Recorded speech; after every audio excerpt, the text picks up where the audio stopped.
바로 4.19 혁명이 벌어지죠. 이승만 정부의 그 무너지는 어떤 그런 계기. 그게 바로 4.19다. 4.19 혁명을 거치면서 4.19 혁명을 거치면서 결국 이승만 정부는 문을 닫게 됩니다. 자, 이러면서 여러분들 이제 장면 정부로 이제 들어올 건데 장면 정부 들어오기 전에 이제 4.19 혁명에 의해서 이제 개헌을 해야 될 거 아니에요. 그 개헌이 뭐였냐면 바로 3차 개헌이 되겠습니다. 3차 개헌이 되겠습니다. 자, 이 3차 개헌의 내용을 한번 살펴보면요. 3차 개헌은 이제까지 이 대통령 이승만 완전 독재야 독재. 이거 문제 심각해. 도저히 이거 갖고는 안 되겠어. 한 사람한테 권력을 줬다가는 마치 자기가 왕인 줄 알아. 야, 문제 심각해. 이런 거 하지 말자. 라고 해가지고 여기서부터는 의원 내각제. 네. 의원 내각제와 양원제를 도입하죠. 의원 내각제와 양원제. 자, 양원제라고 하는 것은 뭐냐면 미국의 어떤 상원, 하원 이렇게 있듯이 지금은 여러분 우리나라는 단원제예요. 단원제. 상원, 하원은 없습니다. 그냥 하나의 그 원 안에 뭐 여당이 있고 야당이 있고 이제 이런 식이죠. 근데 이제 이 양원제라고 하는 건 상원이 있고 하원이 있고 따로따로 있는 거예요. 그런 양원제를 지금 이 3차 개헌에서 도입을 한 것이죠. 자, 3차 개헌을 단행을 했는데 그래가지고 이제 이 결과 이제 장면 내각이 탄생을 하는 겁니다. 이 결과 장면 사람 이름이에요. 장면 내각이 탄생을 했죠. 자, 그리고 이 장면 내각이요. 이 3.15 부정선거 사범들 안 돼. 혼 좀 더 크게 내야 돼. 다시는 이런 부정선거 하지 못하도록 큰 벌을 줘야 돼. 라고 해서 이제 법을 바꾸죠. 이 개헌, 헌법을 뜯어 고치면서까지 벌을 주려고 합니다. 그런데 뭐 실제로 벌은 잘 못 줘요. 이건 소급 입법의 성격을 갖고 있다. 소급 입법의 성격을 가지고 있다. 라고 설명드렸고요. 자, 이건 바로 이 3.15 부정선거 사범. 3.15 부정선거 사범들을 벌 주기 위한 그런 개헌이 바로 4차 개헌이다. 라고 하는 거 여러분들이 기억을 좀 해놓으시면 되겠습니다. 됐죠? 그러나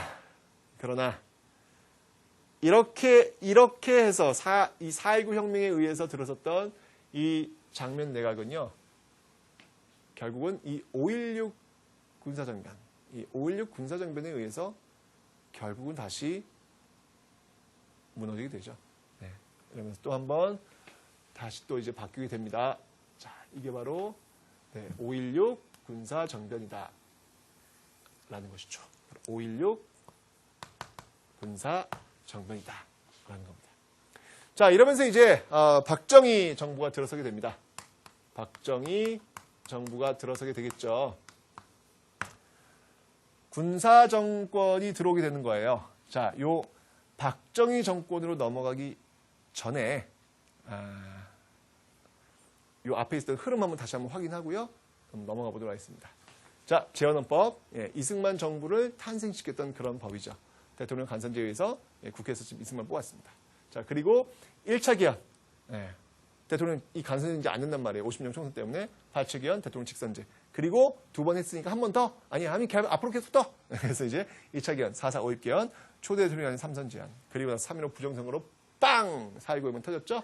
자, 그 결과 이승만 정부 무너지고 3차 개헌에서 의원 내각제 양원제로 오면서 장면 내각 탄생했고 이제 장면 내각 3.15 부정선거 사범을 처벌하기 위해서 4차 개헌을 단행했다. 네, 여기까지 배웠습니다. 그렇죠? 자, 이제 박정희 정부 어떤 모습으로 또 이 개헌이 이루어지는지 그 내용을 지금부터 한번 살펴보도록 하겠습니다.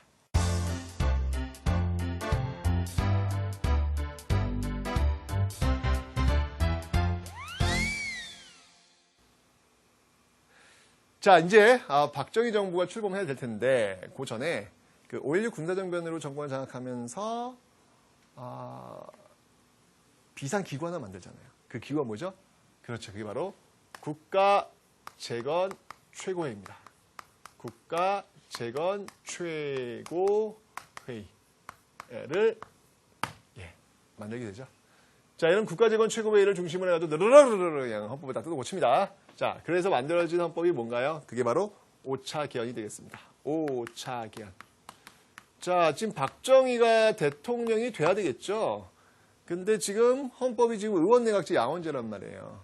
이 의원내각제 양원제 뜯어 고쳐야 박정희가 대통령이 될 거 아니에요. 그래서 지금 개헌하는 거예요. 이 5차 개헌의 내용은 뭐냐면요. 네, 바로 대통령 직선제.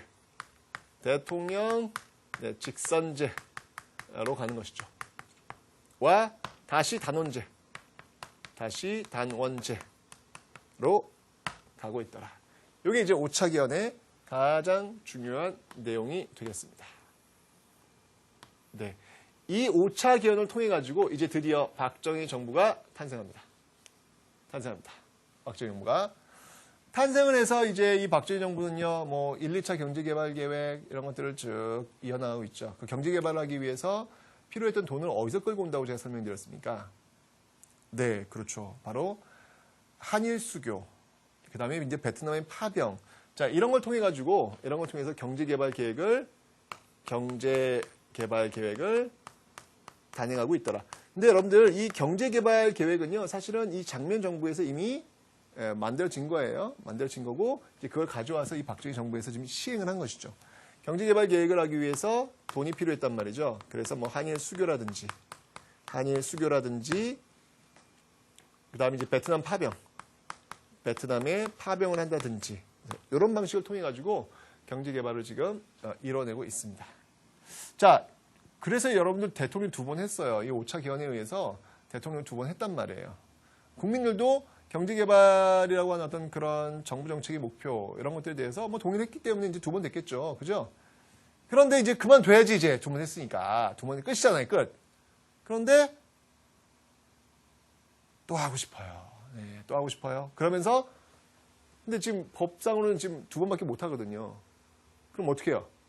하면 되죠. 고치면 되죠. 뭐, 네. 뭐 어렵습니까? 자, 그러면서 나온 게 바로 6차 개헌. 6차 개헌의 다른 이름은 뭐냐면, 예, 바로 삼선 개헌안이라는 겁니다. 삼선 개헌안. 네, 삼선 개헌안이라는 겁니다. 한 번만 더 하겠습니다. 한 번만 더 밀어주세요. 라는 이 삼선 개헌안을 지금 단행하고 있다라는 거 기억해 주시면 되겠습니다. 자, 결국은 한 번만 더 되죠. 예, 한 번만 더 됩니다. 근데 문제는 뭐냐면 그게 이제 마지막 선거라는 거예요. 더 이상 선거 안 해. 더 이상 선거 안 해. 라고 하면서 이제 박정희 2기로 넘어갑니다. 박정희 2기로 넘어가는데 그게 뭐예요? 네, 그게 바로 유신헌법이라는 거죠. 유신헌법. 그 유신헌법을 넘어가기